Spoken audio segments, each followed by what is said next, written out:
Happy Labor Day to all my friends up in North America right now. And I find it kind of ironic that we're celebrating Labor Day when a lot of people who actually need the day off can't get the day off. But that's another video, if anything. But I wanted to talk to you today about your excuses. What are your excuses? So, I'm sure you may have had like a project that you've been thinking about starting. You have a project going on, and yet it's kind of hard to find the motivation to continue to actually or get started even. And trust me, I get it, because you want to get going on these projects. I mean, like especially some passion projects like writing a book. You hear me? But life gets in the way, right? And I mean, hello, 90% of my brain power is dedicated to thinking about my next meal. So even right now, part of my brain is thinking, what am I going to eat later? I know it's a problem, but I promise you 90% of the time, I'm already thinking about what I'm going to be eating next.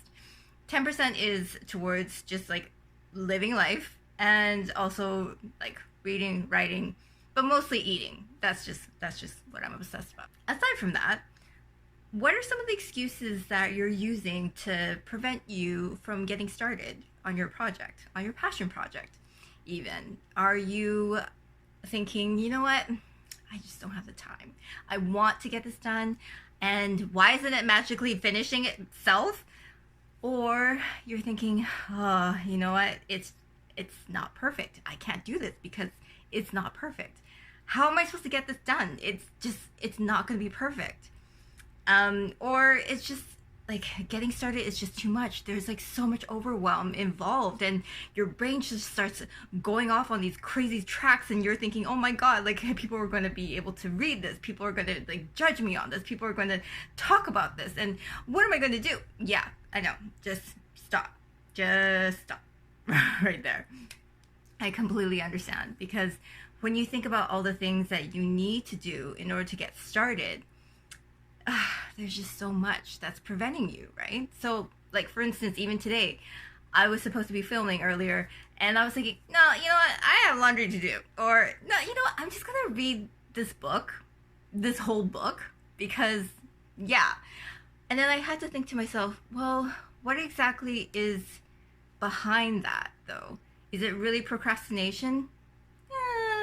Slightly, maybe about 5% procrastination, but 95% of the 95% is actually around fear.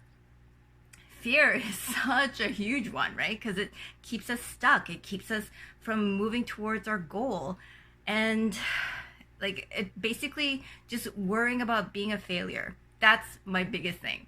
Worrying about other people seeing me because I've decided to put myself out there. And then realizing that, oh crap, I could fail. Yes. Oh my God. Oh my God. Sweating.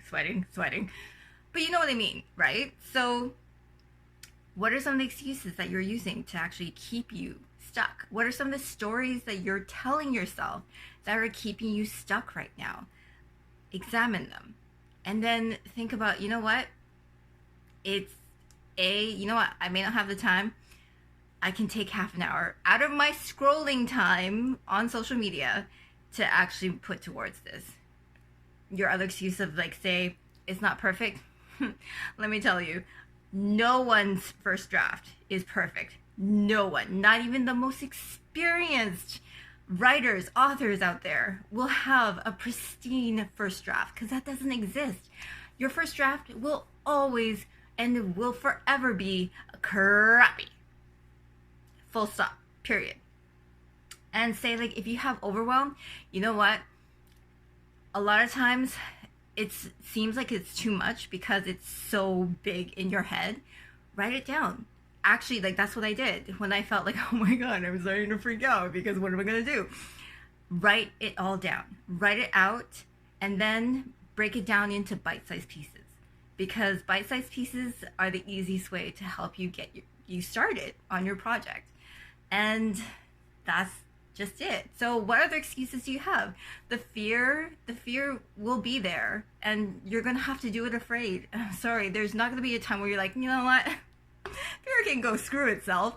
I can do this now. Mm-mm. Even right now for myself, I feel lots of sweat dripping down. Like I feel kind of like, oh, my voice is really high up in my like throat, and I need to get it back down into my chest. Maybe I can take some breaths. Right? So there's always going to be an excuse for you to not get started on your project. However, you need to really look at your excuses and think, is that worth it?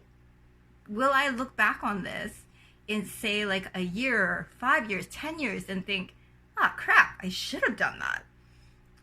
I have lived with regret, and so I'm telling you right now, it's not worth it. So you can get started. It's not as overwhelming as you think it is. It will never be perfect because nothing is ever perfect. Perfect is a word that we need to really get rid of in our vocabulary.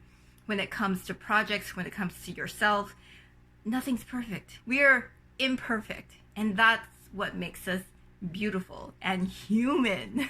So I implore you that, and in regards to your time, I think you can take half an hour out of your scrolling time to actually get started on your project, because I know I have, and it's changed a lot. So if you're ever feeling issues around this, if you're feeling any of that overwhelm and you're still thinking, you know what, I can't do this alone, I need help, I have put a link below in the description box on scheduling time to chat with me.